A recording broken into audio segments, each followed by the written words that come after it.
Muy bien.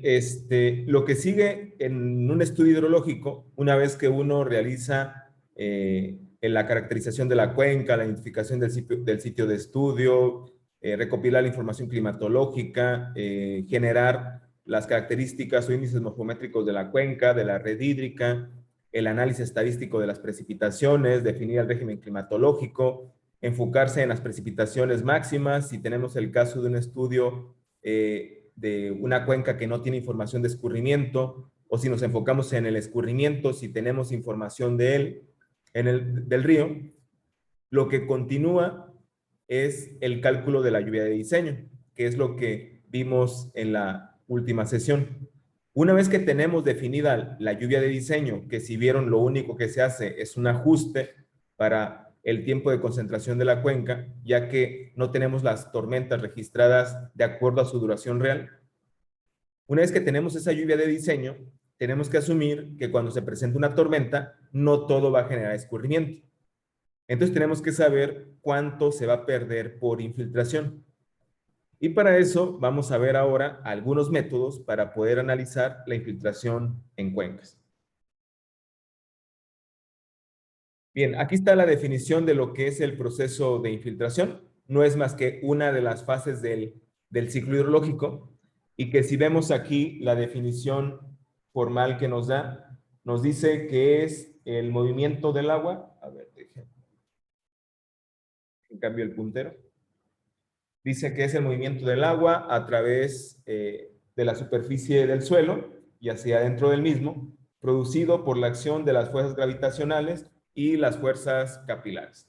Ustedes recuerdan que las fuerzas de capilaridad son una de las propiedades que tienen los fluidos por las fuerzas de adhesión y las fuerzas de cohesión que interactúan ahí. Bueno, de acuerdo con este tipo de fuerzas, son las que generan el movimiento de infiltración. Es un movimiento tanto vertical como horizontal y también de forma lateral, el que presenta el agua a través del suelo. Bueno, ¿a qué escala vamos o nos interesa estudiar la infiltración? Cuando diseñamos infraestructura o revisamos infraestructura hidráulica, lo que nos interesa es analizarlo con un enfoque a escala de tormenta. Y entonces ustedes pueden ver aquí que si yo tuviera esta cuenca, aquí tengo el sitio de estudio. Esta es la cuenca de aportación. Aquí estaría como el colector principal. Aquí tengo el perfil de lo que sería o más bien esta es la curva isométrica de lo que es esta cuenca. Y lo que vemos acá abajo es un hidrograma. Y este hidrograma se generó ante esta tormenta que está en azul. Las barras en colores son la lluvia en milímetros, que es el eje secundario Y, y el eje primario Y tiene el caudal en metros cúbicos por segundo. Algo que se puede ver de analizar este gráfico es que este río o esta cuenca tiene flujo base. Y ustedes podrían preguntar, ¿y cómo sabe que tiene flujo base? Pues porque no inicia en cero, sino que cuando no llovía, el agua venía por aquí. Dejen cambio de color. El agua venía por aquí. Entonces parece que el caudal base de este río es de 2 metros cúbicos por segundo. Y ya aquí empezó a resentir el escurrimiento de la cuenca a partir de este punto, y el hidrograma empezó a subir. Después, si ven, el hidrograma llegó nuevamente a un caudal de 3.5, 3.3 metros cúbicos por segundo. Entonces, se pueden identificar aquí dos cosas. Esto sería caudal base o escurrimiento base. Y esto de acá sería caudal directo o escurrimiento directo. Esto que está acá arriba es lo que generó esta tormenta. Ahora, pero de esta tormenta, una parte se perdió por infiltración, que sería HP infiltrada. Voy a colocar subíndice ahí. Y otra parte es la que generó este escurrimiento. Y en hidrología la identificamos como HP subíndice E. Y es altura de precipitación efectiva o también conocida como altura de precipitación en exceso. Esta que está aquí. Esta es la que genera el escurrimiento o caudal directo. Esta es la que lo genera, ¿no? Pero tenemos que saber cuánto se infiltró para poder llegar a conocer cuánto fue la precipitación efectiva o en exceso de la tormenta. Depende de las condiciones que tenga la tormenta, perdón, la cuenca. Si está muy húmeda, tendrá poca capacidad de infiltración. Si está muy seca, porque tiene mucho tiempo que no llueve, pues entonces crecerá la capacidad de infiltración. Y entonces esta será menor. Incluso con la misma tormenta, solamente por las condiciones iniciales que tenga la cuenca. Bueno, entonces los métodos que vamos a hacer es cuando nos interesa el enfoque a escala de tormenta, no cuando nos interesa modelar un año o simular años en una cuenca, solamente simular una tormenta. Y son los métodos aplicables los que vamos a ver en esta presentación. Dejen limpio esta parte y nos movemos a la siguiente diapositiva. Miren, si recuerdan, cuando vimos por ahí el ciclo hidrológico y empezamos a ver lo del escurrimiento y esa parte, les decía que a escala de tormenta, de todas las fases del ciclo hidrológico, a escala de tormenta la hacíamos a considerar que la lluvia menos el escurrimiento eran las pérdidas. En realidad son pérdidas desde el punto de vista de la hidrología superficial, porque en la subterránea, pues no, la infiltración, la percolación es un volumen aprovechable, ¿no? Para los acuíferos, los cuerpos de agua subterránea.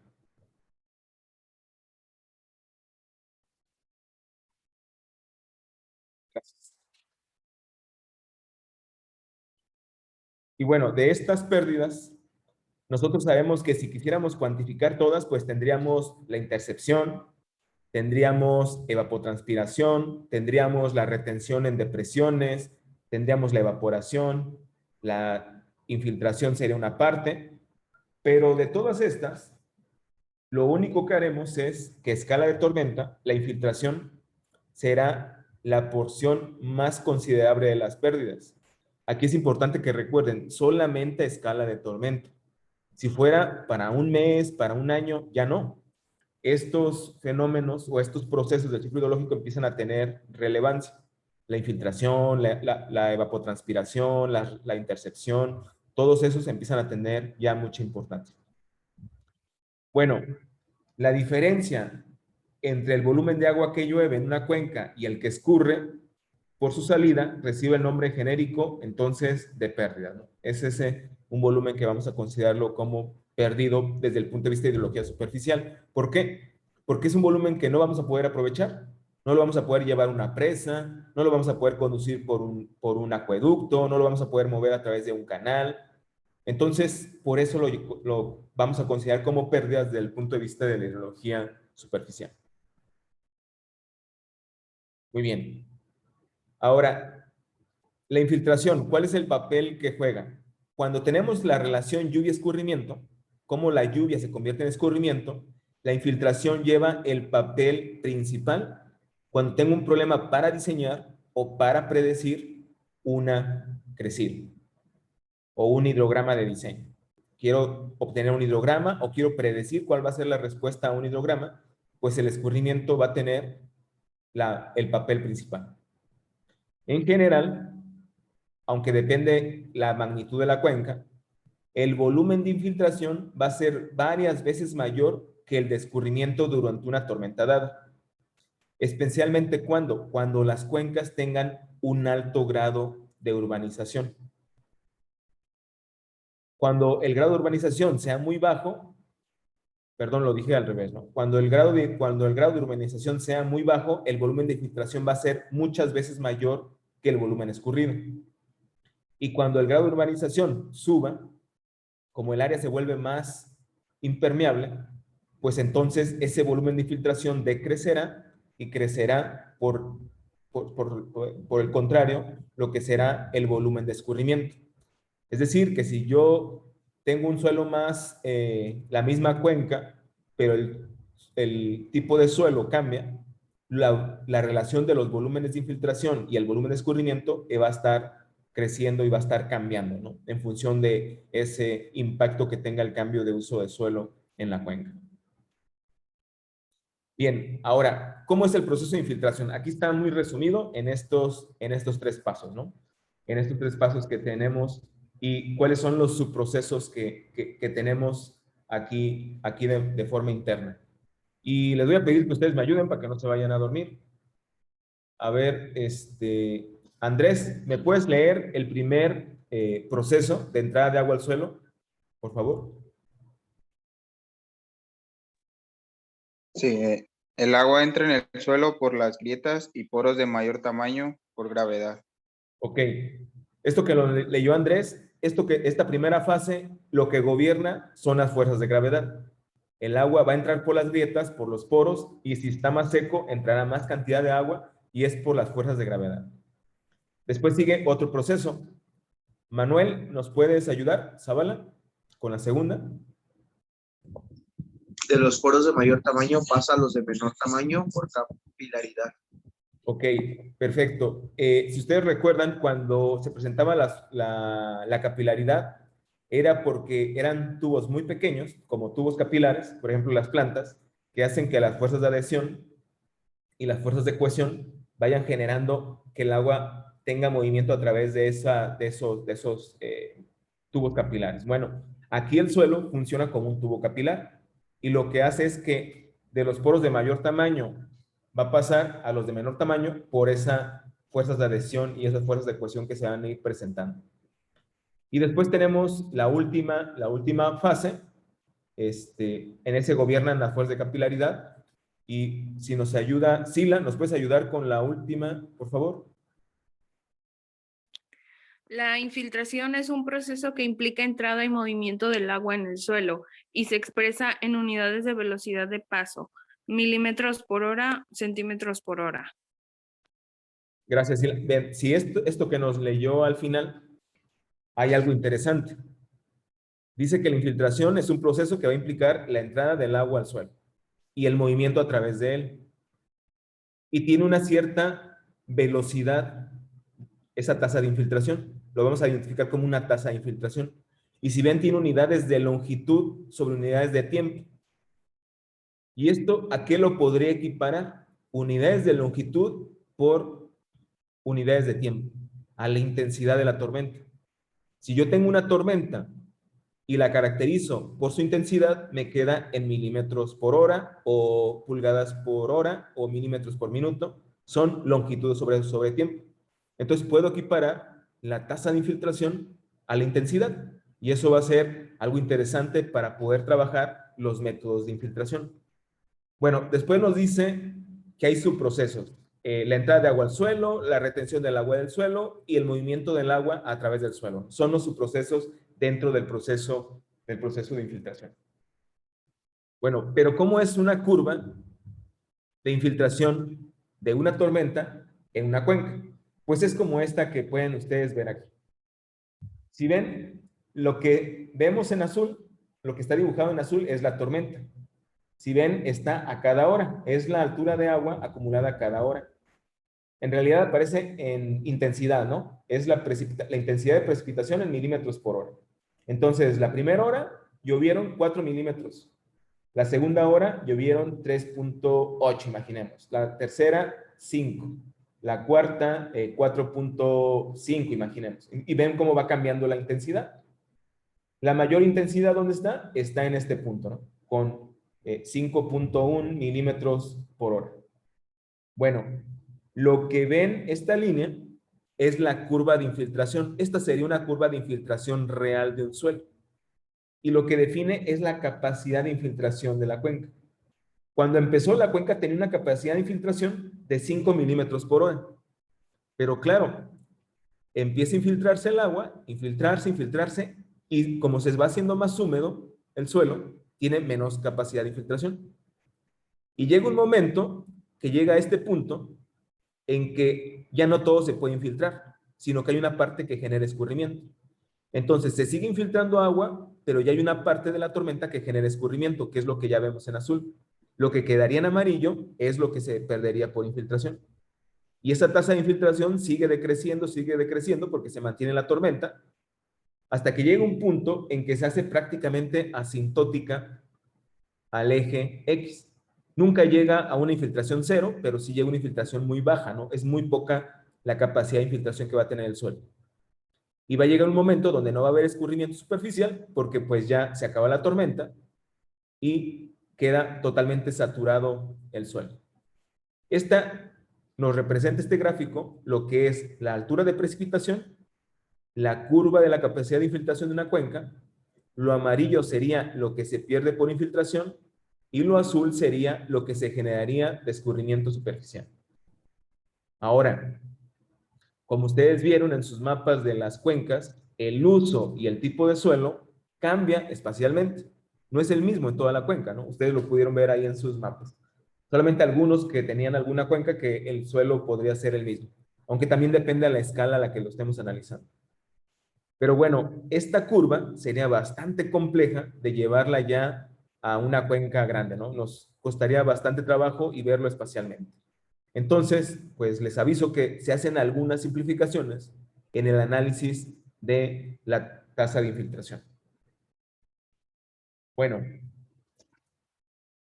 si pasamos a esta curva y capacidad de infiltración, se denomina capacidad de infiltración a la velocidad máxima con que el agua penetre en el suelo. Es decir, que este punto que estaría aquí sería la capacidad de infiltración.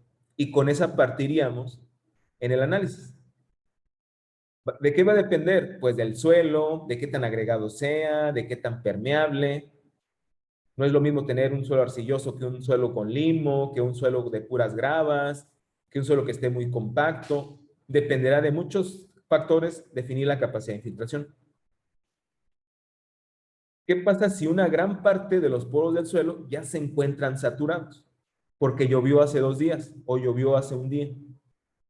Pues lo que va a pasar es que la capacidad de infiltración será menor que si la humedad del suelo es muy baja, que estuviera sin 5 días o 10 días sin llover. Entonces, la humedad antecedente va a ser muy importante en la generación de escurrimiento superficial. Bueno, en hidrología no trabajamos con esa tasa de infiltración porque esa capacidad de infiltración. ¿Por qué? Porque esa velocidad máxima es difícil de poder representar ya cuando trabajamos en cuencas reales. Lo que se hace es trabajar con un índice de infiltración o asumir una capacidad media de infiltración, es decir, un promedio de todas estas infiltraciones que se presentan en la cuenca. Y esto solamente para grandes áreas, donde es difícil aplicar la curva de la capacidad de infiltración. Si trabajamos con cuencas urbanas, ahí no se trabaja de esta forma. Se trabaja con una cuenca real de vaciado de la cuenca.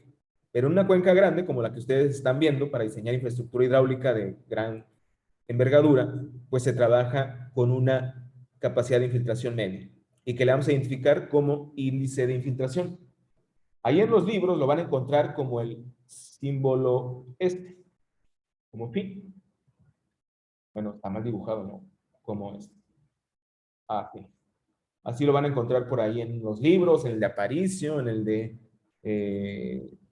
Reinaldo Villaseñor, en el de Campos Aranda. Con este índice lo van a identificar, ¿no? Como el índice de infiltración media.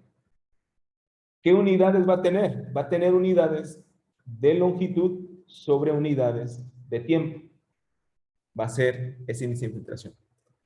Este índice, como lo dice aquí, equivale a la velocidad media de infiltración, siendo necesario para su cálculo conocer a partir de mediciones el valor de la escorrentía superficial, así como la distribución en el tiempo de la lluvia que la generó en la cuenca de estudio. Y esto que ven aquí es un ejemplo del cálculo del índice de infiltración. Aquí pueden ver en esta línea punteada, aquí está el índice de infiltración. Esto fue una tormenta. Lo que aparece en blanco es lo que se infiltró Lo que aparece en morado es lo que generó escurrimiento. Si ven, aquí está la duración de la tormenta. Si imaginamos que cada intervalo es de 1 hora, la tormenta duró 4 horas. Pero de estas 4 horas, ¿cuánto generó escurrimiento? Solamente 2. A estas 2 horas se le conoce como duración de la lluvia en exceso. Y generalmente se encuentra como D subíndice E. Esta es la duración en exceso de la tormenta, que es lo que generó escurrimiento. Todo lo demás se perdió por infiltración. Y bueno, aquí el índice de infiltración pues tendría algún valor en milímetros por hora, y si ven es constante, ¿no?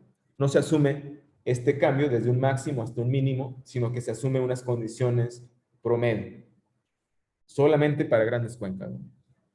Para que nos quede eso de recordatorio. Muy bien. Para ver más o menos el proceso de infiltración, vamos a hacer un ejercicio hipotético para que más o menos les quede a ustedes, puedan resolver algunas dudas sobre cómo se presenta la infiltración en la cuenca. Imaginemos que tenemos una cuenca que es pequeña, de modo que el tipo de suelo y el uso de suelo, la cobertura vegetal que tenga, sea homogénea en toda la cuenca, es decir, sea la misma. Y que al ser esa cuenca pequeña, una cuenca pequeñita, la tormenta pues va a afectar a toda la cuenca, ¿no? No es que solamente afecte una parte, sino al ser pequeña la cuenca, la va a afectar a toda la cuenca. Entonces, la intensidad de la lluvia en el espacio se va a considerar uniforme, aunque esta última cambie en el tiempo, ¿no? Es decir, va a ser uniforme en el espacio, pero no en el tiempo, porque en el tiempo, pues ahí sí no podemos asumir que va a ser uniforme, ¿no? Seguro la primera hora lloverán 2 milímetros, después puede dejar de llover o pueden llover 8 milímetros. Por lo tanto, en el tiempo sí puede cambiar. Muy bien.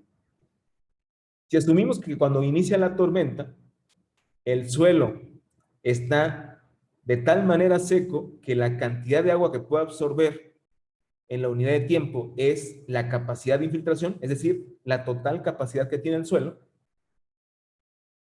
vamos a tener que esta capacidad de infiltración va a ser mucho mayor que la intensidad de la lluvia. Y entonces tendríamos esto. Si esta es la intensidad y esta es la capacidad de infiltración del suelo, en los primeros instantes de la tormenta, si el suelo está muy seco, este va a ser mucho mayor que este. F es infiltración, recuerden en milímetros por hora, si lo asumimos, intensidad de la lluvia en milímetros por hora. FP sería la capacidad de infiltración, ¿no? Que es la máxima. Bien. ¿Qué pasa? Que generalmente, pues, sigue lloviendo y vamos a tener que en esa primera parte, las fuerzas de capilaridad van a ser mayores que las fuerzas gravitatorias. En esa primera parte, van a ser mayores las fuerzas de capilaridad. Conforme avanza el tiempo y sigue lloviendo, ¿qué va a pasar? Que va a llegar un momento donde la intensidad de la lluvia va a ser suficiente para poder igualar a la capacidad de infiltración. Y el contenido de humedad en el suelo va a llegar hasta la superficie. Y entonces es cuando ustedes caminan por ahí por el campo y ven charcos. A este momento se le llama el tiempo de encharcamiento y es cuando observamos la saturación del suelo. Todas las depresiones se empiezan a llenar, se originan los charcos y va a empezarse a ver un cierto flujo sobre la superficie. Pero ustedes recuerdan que para que se presente movimiento del agua necesitamos un gradiente. Un gradiente hidráulico para que el agua se mueva de un punto a otro, ¿no? Si no, el agua no se mueve. Algo que se lo puede dar, pues es una pendiente. Si no, la propia fuerza del agua, ¿no? Aunque no haya una pendiente muy fuerte, si tiene una cierta energía cinética, puede generar movimiento en el agua.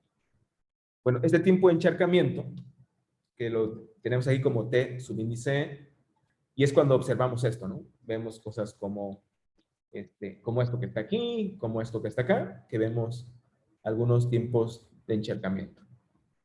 Bien. Después del tiempo de encharcamiento, ¿qué va a pasar? Que esa capacidad de infiltración del suelo va a decrecer. hasta hacerse asintótico al eje de o muy cercano a cero, ¿no? Muy, muy cercano a cero, pero nunca va a llegar a cero, siempre va a tener una capacidad de infiltración. En ese momento, las fuerzas capilares pierden fuerza y lo que va a gobernar son las fuerzas gravitacionales. Es decir, el agua va a tender a ir a más profundidad. Y es cuando ya se presenta el proceso de percolación. Y esa capacidad de infiltración pues va a seguir disminuyendo. La infiltración se va a hacer dependiente de la variación en el tiempo y la intensidad, en tanto que esta sea mayor que la capacidad de transmisión del suelo, ¿no? El suelo también tiene una cierta transmisividad para el movimiento del agua. Y pues ahí la intensidad va a ser mayor que la capacidad de infiltración del suelo. Y entonces lo que vemos es que nosotros sabemos que hay una cierta capa del suelo que se humedece, empieza a llover y el agua se infiltra, ¿no? Se va a infiltrar algún agua. Pero como gobiernan fuerzas gravitatorias, va a haber mucha agua de la parte húmeda, del frente húmedo o del nivel de aguas freáticas que se va a empezar a mover y gobiernan sobre lo que se está infiltrando. Pero claro, va a seguir lloviendo, la intensidad se mantiene, se infiltra más agua hasta que llega un momento en que el frente húmedo sigue avanzando, hasta que va a alcanzar a esta capa saturada. Cuando alcanza esta capa saturada, es cuando se presenta el tiempo de encharcamiento y es cuando las fuerzas gravitacionales gobiernan sobre la capilaridad. Ya no hay agua que pueda subir por capilaridad, es muy poca.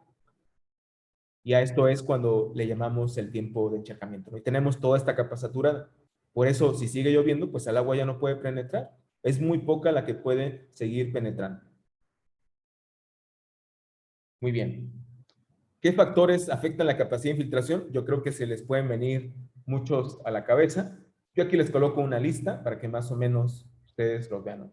La textura del suelo, el contenido de humedad inicial que tenga la cuenca, la cobertura vegetal que se tenga, el uso que se le esté dando al suelo, el aire atrapado que tenga, el lavado de material fino, el grado de compactación, la temperatura, los gradientes de la temperatura. Todos estos pueden estar afectando la capacidad de infiltración. Todos ellos. Los que en realidad vamos a estar utilizando, adelante. ¿Qué es el lavado de material fino? Cuando hacen pruebas de laboratorio y se presenta bueno, en realidad no sé si lo hayan visto en laboratorio, pero cuando hay una precipitación, una tormenta, hay un material que tiene el suelo, que lo está cubriendo, que es material que su diámetro es pequeño. Ese material durante la tormenta va a ser arrastrado. Ese material que va a ser arrastrado hacia las corrientes es lo que conocemos como un lavado del material fino que va a estar sobre la superficie. Y ese material, depende de las características que tenga la cuenca, puede haber mucho, puede haber poco, de acuerdo al tipo de cuenca que se tenga y el tipo de suelo, pues va a estar afectando el proceso de infiltración en la cuenca. Pero es el material que es muy fino, que es arrastrado por las tormentas. Ese sería el lavado de material fino. Y afecta el proceso de infiltración. Ahora, todos son importantes, pero en realidad hay dos que son los que utilizamos para poder analizar la infiltración. Esa es la realidad de lo que hacemos en hidrología. ¿Cuáles son? La cobertura o el uso de suelo y el tipo de suelo. Y el contenido de humedad inicial. Estos son los que más utilizamos. Y muchas veces, por no tener información, no se utiliza, pero esto sí. Como ustedes vieron, de estos tenemos información, ¿no? En México. ¿Qué tipo de suelo tenemos y qué uso de suelo tenemos en la cuenca? Los demás, pocas veces se hace el estudio, a menos que sea un estudio muy riguroso. Por ejemplo, para una presa, ahí sí se hacen estudios.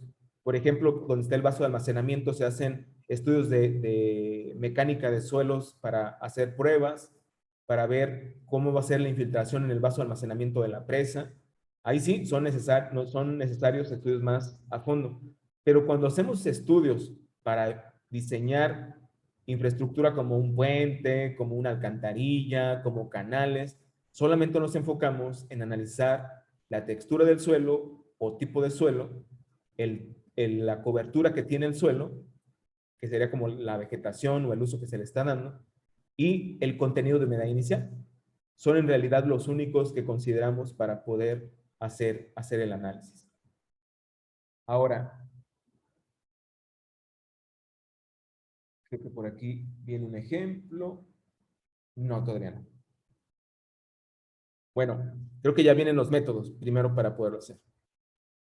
Para que todo esto que les hablé es para poder calcular la precipitación efectiva para un proyecto de estudio hidrológico. Todo lo de atrás es solamente la parte de fundamentos de teoría, ¿no? ¿Y por qué nos interesa calcular esta precipitación efectiva o precipitación en exceso? Que lo pueden encontrar en los libros de las dos formas. Porque nos va a interesar poder saber cuánto se generó de escurrimiento con esa tormenta. Y ese escurrimiento lo va a generar esta precipitación efectiva o precipitación en exceso. Y es por eso que vamos a poner el énfasis en esta parte, en poder aprender a calcular eso. Es la precipitación total de la tormenta menos lo que se infiltra. Así de sencillo lo vamos a hacer. ¿Y qué métodos tenemos para calcularlo? Tenemos estos tres que vamos a ver aquí en el curso. El índice de infiltración media, el coeficiente de escurrimiento y los números de escurrimiento. Ahora, los primeros dos, estos dos, son para cuencas aforadas. Es decir, que por ejemplo, para su cuenca de su proyecto no le serviría. Y para cuencas no aforadas es el método de los números de escurrimiento. Por eso, en el proyecto les marca este método, porque es el que van a poder aplicar. Los otros dos vamos a ver cómo se aplican, pero no los van a poder implementar para su caso de estudio, ¿no? Los veremos para que ustedes conozcan y puedan calcularlo para una cuenca aforada, cómo determinar la tasa de infiltración en esa cuenca. Bien. Pues ya que vimos cómo se pueden identificar de acuerdo al caso de estudio, los métodos, estos tres, vamos a ver lo siguiente.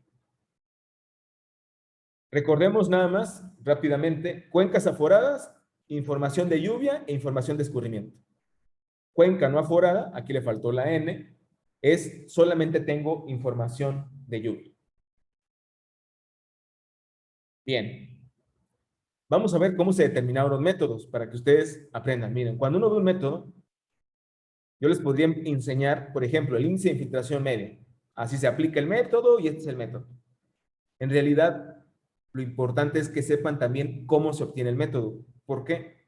Cuando uno conoce un método bien, desde cómo se determina, cómo se obtuvo el método, uno puede conocer las debilidades del método y a partir de ahí innovar en el método, ¿no? Hacer mejor el método.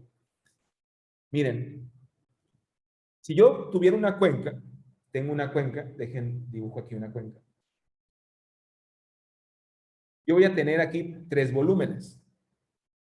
El volumen que llovió, el volumen que se generó de escurrimiento directo, es decir, el que generó esta lluvia, y el volumen que se perdió por infiltración. Como yo había dicho que las pérdidas eran lo que llueve menos lo que escurre, pues esta ecuación dice eso. El volumen de pérdidas por infiltración es igual al volumen llovido menos el volumen que escurrió. Esto está representando esto, ¿no? Ahora, si yo vengo aquí y calculo el área y digo, el área de la cuenca es tal, A, y divido cada uno de estos términos entre A y aquí entre A, entre el área, ¿no? ¿Qué me va a dar? Estos tienen unidades de longitud al cubo, longitud al cubo, longitud al cubo. Todos son volúmenes. Pues parece que van a quedar en unidades de longitud, ¿no? Bueno, vamos a ver cómo quedaría. Quedaría lo siguiente. Si lo divido entre el área de la cuenca, quedaría la lámina de infiltración. La lámina que se perdió por infiltración. Quedaría la altura de agua que llovió. Y quedaría la altura de agua que generó el escurrimiento directo. Todos serían láminas de agua. Y recuerden que serían láminas como lo dividí entre el área de la cuenca, como si toda la cuenca estuviera cubierta por esa lámina. Es decir, que si lo viera yo de perfil, vería como esta altura, ¿no? Por ejemplo, esta fue la altura que se perdió por infiltración. No sé cuánto fue, pero fue un valor. También lo mismo sería la lámina para toda la cuenca que llovió, que aquí lo colocamos como I mayúscula, y la lámina que generó el escurrimiento directo, que lo podríamos colocar como aquí, con R mayúscula. Bueno, ¿qué pasa si yo estos términos los derivo con respecto al tiempo? Si se aplicara la derivación, encontraría la infiltración, porque sería la lámina de infiltración entre el tiempo, pues es la infiltración. Si divido la lámina que llovió entre el tiempo, me queda la infiltración, perdón, la intensidad de la tormenta. Y si derivo R mayúscula, que era la lámina de escurrimiento directo, me va a quedar la lámina de escurrimiento directo, pero por unidad de tiempo. Es decir, voy a saber por intervalos cuánto escurrimiento se estuvo generando en milímetro por hora, en milímetro por minuto, en metros por minuto, longitud sobre tiempo, ¿no? Tendría esto. ¿Sí ven? Cuando les dije que la intensidad era comparable con la infiltración, es por esto. Aquí tenemos la intensidad de la tormenta, aquí tenemos la infiltración. Y tienen las mismas unidades, unidades de longitud sobre tiempo. Si yo comparo la infiltración con la intensidad de la tormenta, puedo saber cómo varió la generación de escurrimiento en el tiempo. Yo solamente lo despejo de aquí, ¿no? Y en realidad los métodos de infiltración se basan en esto, en poder analizar cómo varía este en el tiempo. Y conociendo cómo varía este en el tiempo, es a lo que llamamos el índice de infiltración medio. Y es lo que vamos a estar calculando en el siguiente problema, si no mal recuerdo. Bueno, para la aplicación de los métodos que simulan la relación lluvia-escurrimiento, es necesario conocer la variación en el tiempo de esa lámina de escurrimiento, ¿no? Y esto es lo que nos va a permitir conocer o calcular la precipitación efectiva. Y entonces ahorita vamos a ver, para cuencas aforadas, es decir, cuencas donde tenemos escurrimiento, cómo lo podemos calcular. Es de ese índice de infiltración media y también el coeficiente de escurrimiento. Bueno, entonces les presento el primer método. El método del índice de infiltración media, o también conocido como capacidad de infiltración media. Este método parte de la hipótesis de que la infiltración es constante durante toda la tormenta. No importa que varíe en el tiempo la tormenta, la infiltración es la misma. A esta capacidad le llaman índice de infiltración media. ¿Cómo es el proceso? Para empezar, requerimos la tormenta y el hidrograma que generó dicha tormenta. Y lo primero es identificar si el río es un río que tiene flujo base o no tiene flujo base. Si tiene flujo base, del hidrograma de respuesta de la cuenca se separa el gasto base y se calcula el volumen de escurrimiento directo. Después, una vez que tenemos el volumen de escurrimiento directo, dividimos este entre el área de la cuenca y sabemos cuánto fue la precipitación efectiva.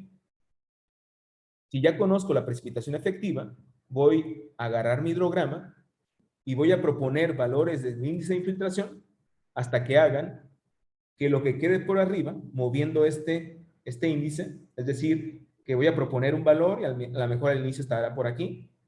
Si el HPE calculada me da mayor que la HPE real, pues propongo otro valor, lo propongo acá, sigue dando diferente hasta que llego a un valor que este es aproximadamente este.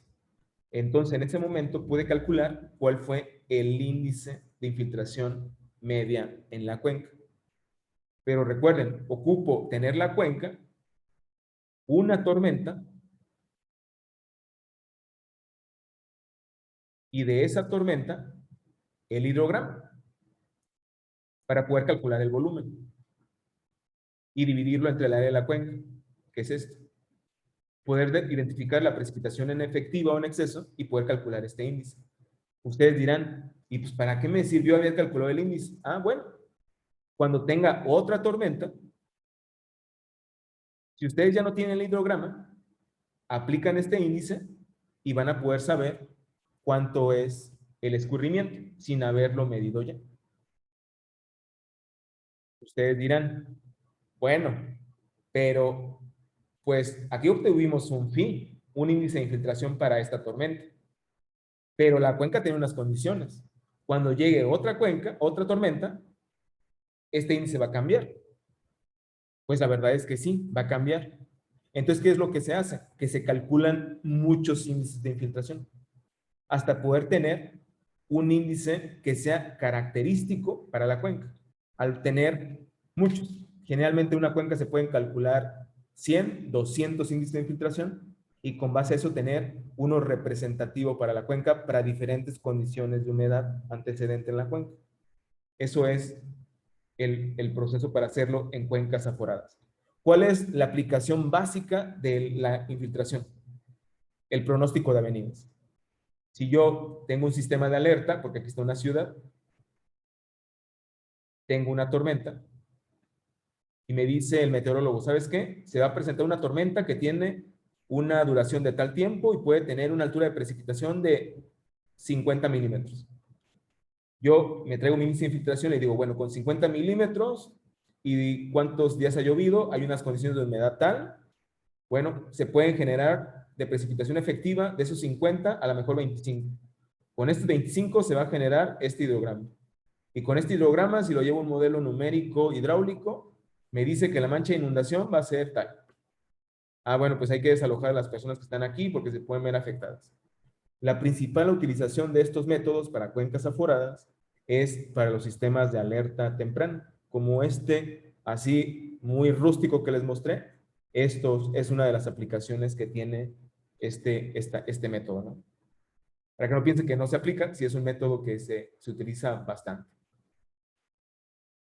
Miren, vamos a hacer este ejemplo para que les pueda quedar más claro y creo que hasta aquí lo dejaríamos. Si ustedes tienen un Excel, abran un Excel y ahí lo van haciendo ustedes con calma. Yo aquí mientras se los voy solamente mostrando. Nos dice el ejemplo que tenemos una cuenca que tiene 35 kilómetros cuadrados. Y en esta cuenca se midieron el hidrograma, esta es la cuenca, se midieron el hidrograma, que es el que aparece aquí, y se midió el yetograma, es decir, la tormenta. Es decir, esta tormenta llegó acá, y en este sitio se midió este hidrograma. Si ven el caudal pico, ¿de cuánto fue? Fue de 8 metros cúbicos por segundo. ¿Qué es lo que me pide el método? Que determine el hidrograma. Pues lo puedo hacer calculando el área bajo la curva, ¿no? O integrándolo. Lo integro este volumen y me da el volumen. El volumen sería la integral de esto, ¿no? En D.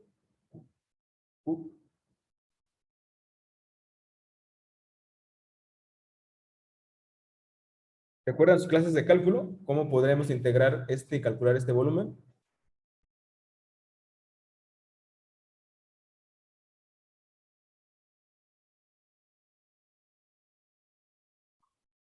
¿Cómo podemos calcular ese volumen de escurrimiento?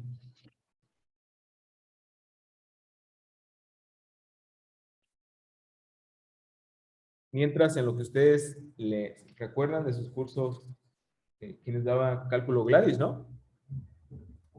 Miren, vamos a ver cuánto es la altura de la tormenta. La primera hora llovieron 5.35 milímetros, la segunda hora 3.07, la tercera hora 2.79, la cuarta hora 4.45, la quinta hora 2.20 y la última hora llovieron 0.60. Es decir, ¿cuánto llovió en total? A grosso modo, aquí haciendo las cuentas serían 5, 8, 10, 10.7, 11, 15.4, 15.6, 17.6, 17.6, 18.2 aproximadamente, ¿no? No es exacto, pero más o menos. Como 18 milímetros. Y aquí está el hidrograma. Bueno, déjenles muestro cómo vamos a calcular el área bajo la curva de esta. Vamos a utilizar cálculo para que ustedes lo recuerden. Miren, lo primero sería separar el gasto base. Si vemos este hidrograma, aquí ya incluso está separado. Esto que está aquí abajo es el escurrimiento base. Entonces, lo único que generó la tormenta es de aquí hacia arriba, como este triángulo. Si yo calculo esta área y lo multiplico por el tiempo, pues en realidad voy a tener el volumen, ¿no? ¿Cómo lo hacemos? Dejen, les muestro cómo. Yo sé que el alto de esto sería desde 1, desde 6, la base son 6, son 10, perdón, desde 6, 16 menos 6 serían 10, la base. Base 10. Por la altura serían 1, 8 menos 1, 7. Serían 10 por 7 sobre 2, ¿no? Y con eso tengo el área. Y después lo multiplico por el tiempo. Porque en realidad estos son metros cúbicos por segundo. Si yo lo multiplico por tiempo, me va a quedar un volumen en metros cúbicos. Como lo estoy calculando en, aquí está en horas, yo sé que una hora tiene 3.600 segundos. Entonces sería 10 por 7 por 3.600 entre 2 y nos queda un volumen de escurrimiento directo de 126.000 metros cúbicos. 126.000 metros cúbicos. Ese sería el volumen de este hidrograma. Si ven, es un hidrograma triangular.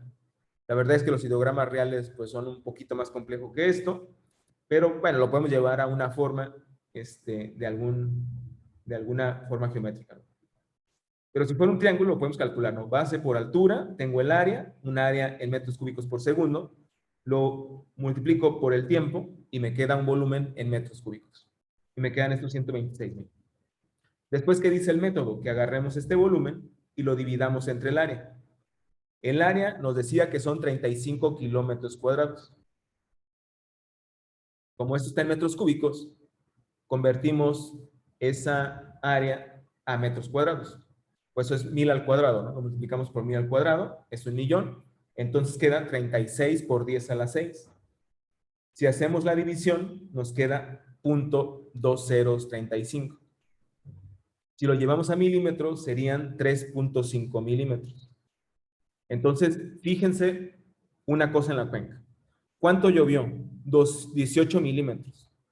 ¿Y cuánto generó escurrimiento? 3.5 solamente. Es una cuenca que tiene una tasa de infiltración muy alta. Sin conocerla, podríamos asumir que es una cuenca que tiene una alta permeabilidad, porque el índice de infiltración va a resultar alto. Muy bien. Como tenemos 1, 2, 3, 4, 5, 6 columnas de precipitación cada hora, ya sabemos cuánto es la precipitación efectiva, 3.5 milímetros. Vamos a proponer que la infiltración fue de 4 milímetros por hora. Si fue 4 milímetros por hora, ¿qué es lo que pasó? Si la primera hora llovieron 5.35 milímetros, ¿cuánto quedó? 5.35 menos 4. Porque si asumimos 4 es que la línea de infiltración viene aquí, ¿no? Es decir, aquí no se generó nada de escurrimiento, aquí tampoco, aquí tampoco, aquí tampoco, solamente en la columna 1 y la columna 4. La primera, ¿cuánto quedaría? Quedarían 1.35 y de la segunda, 0.45.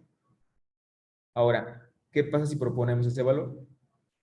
Si proponemos ese valor, nos va a quedar 1.35, este nos queda 0, porque no se genera nada de escurrimiento, aquí también se genera 0, aquí también 0, aquí 0 y aquí 0.45. 1.35 más 0.45 nos da 1.8. Y esto es muy diferente del 3.5. Entonces, esta no fue la tasa de infiltración, no fue 4. Proponemos 3. Si proponemos 3, este nos queda 2.35, este nos queda 0.07, este nos queda 0, este nos queda 1.45, este nos queda 0, este 0, y nos suma 3.87. Ahora lo bajé mucho, porque dio mayor la tasa de infiltración. Entonces, vamos a proponer otro valor y proponemos 3.15. Y con 3.15 nos queda exactamente 3.5. Entonces, la tasa de infiltración en esta cuenca, para esta tormenta y con ese hidrograma, fue de 3.15 milímetros por hora. Y se perdieron por infiltración casi 15 milímetros, ¿no? Poco más de 15 milímetros. Y generó escurrimiento directo 3.5. Ahora, estos resultados representados en un gráfico nos quedaría algo como, bueno, pues no lo tengo, pero sería 3.15. Déjenles coloco un dibujo, quedaría como por aquí. Aquí estaría la tasa de infiltración de 3.15 milímetros por hora. Y entonces la primera hora se infiltró todo esto y esto generó escurrimiento. La segunda se infiltró todo, la tercera se infiltró todo, la cuarta hora se infiltró esta parte y esto generó escurrimiento y las demás se infiltró todo. Y esta sería la tasa de infiltración para la cuenca. Y ya yo lo podría aplicar a otras tormentas, ya sin conocer el hidrograma de respuesta. Solamente conociendo la tormenta, puedo saber cuánto fue la precipitación efectiva en cualquiera de los eventos de tormenta futuros que se presenten. Y bueno, ya al final creo que solamente muestra el resumen. Nótese que si el intervalo de tiempo que duran las barras y el diagrama de la figura hubieran sido de 2 horas, el índice de infiltración sería 3.15 milímetros cada 2 horas o 1.1575 milímetros por hora. Y ya así de acuerdo a cómo cambie el valor del índice de infiltración. ¿Les queda claro más o menos la aplicación del método? Creo que hasta aquí lo vamos a dejar.